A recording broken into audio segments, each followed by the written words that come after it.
ये कह रही है कि हमने तो मोदी का नमक खाया है। भाइयों बहनों, जब एक मां ये शब्द बोलती है, मेरे लिए वो शब्द नहीं होते हैं, मेरे लिए वो आशीर्वाद होते हैं। उत्तर प्रदेश समेत 5 राज्यों में इसी साल होते चुनाव के दौरान जब ये बातें प्रधानमंत्री ने कही तो शायद बहुत लोग इन शब्दों और मोदी सरकार की योजना से गरीबों को मिलने वाले मुफ्त राशन की ताकत नहीं समझ पाए थे। मैं मेरी उन गरीब माताओं को कहना चाहता हूं, मां, आपने मोदी का या योगी का नमक नहीं खाया है। आपने जो वोट दिया था ना, वो वोट के कारण ये नमक आपके तक पहुंचा। जो महिलाएं घर संभालती हैं, उन्होंने ही कोरोना के संकट काल में गरीबों के घर तक पहुंचने वाली मुफ्त राशन योजना के चलते दावा है झोली भर भर कर वोट बीजेपी के लिए डाले भी। फिर उस बुजुर्ग महिला से पूछा गया कि मोदी ने ऐसा क्या किया है। साथियों, इस गरीब बुजुर्ग मां ने उत्तर दिया, ये उत्तर मैं कभी भूल नहीं सकता। उस मां ने कहा, मोदी राशन दो हमें। क्या अब उसी मुफ्त राशन योजना का असर आगे गुजरात, हिमाचल प्रदेश के चुनाव तक चलने वाला है?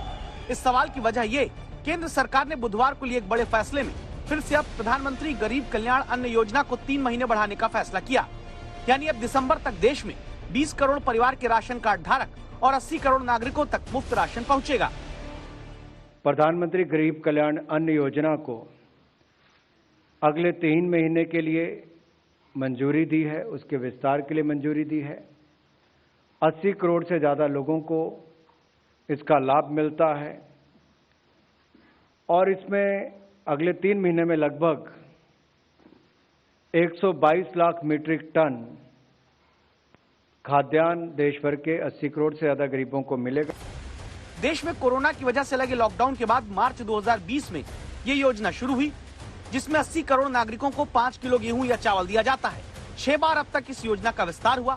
ऐसी योजनाएं कितना वोट दिलाती हैं, इसका एक अंदाजा लगाएं तो उत्तर प्रदेश चुनाव के पोस्ट पोल सर्वे के मुताबिक दावा है कि जाट पुरुषों के 41% वोट के मुकाबले जाट महिलाओं ने बीजेपी को 52% वोट दिया था। ओबीसी वोट में 63% पुरुषों से ज्यादा 71% ओबीसी महिलाओं ने बीजेपी को वोट दिया था। कुर्मी वोटर में 57% पुरुषों के मुकाबले 62% कुर्मी महिलाओं ने बीजेपी को वोट दिया था। अब आगे गुजरात और हिमाचल प्रदेश के चुनाव इसी साल के अंत में होने हैं।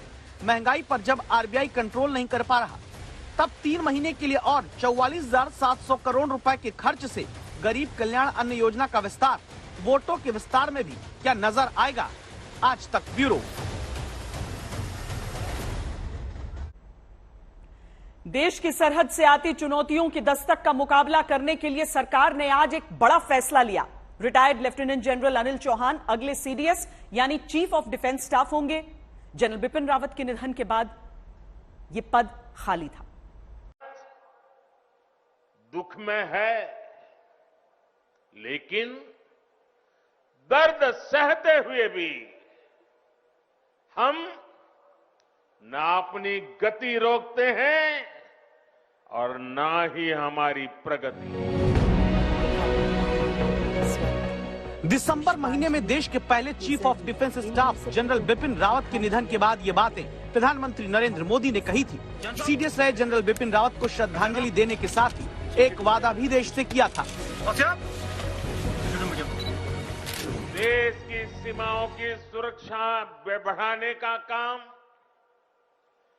बॉर्डर इंफ्रास्ट्रक्चर को मजबूत करने का काम, देश की सेनाओं को आत्मनिर्भर बनाने का अभियान, तीनों सेनाओं में तालमेल सुदृढ़ करने का अभियान, ऐसे अनेक काम तेजी से आगे बढ़ता रहेगा। उन्हीं लक्ष्यों को अब पूरा करने के लिए देश में नए चीफ ऑफ डिफेंस स्टाफ यानी सीडीएस के तौर पर सेना से रिटायर हो चुके लेफ्टिनेंट जनरल अनिल चौहान को चुना गया है।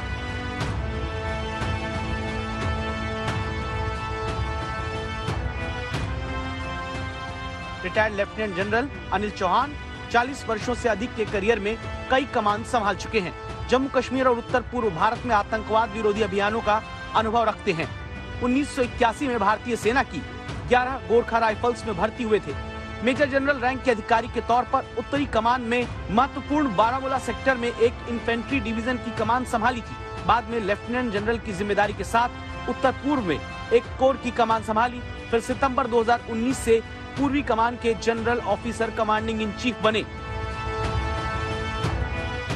उत्तराखंड से ही आने वाले जनरल बिपिन रावत के बाद अब उत्तराखंड के ही अनिल चौहान को देश का नया सीडीएस चुना गया है।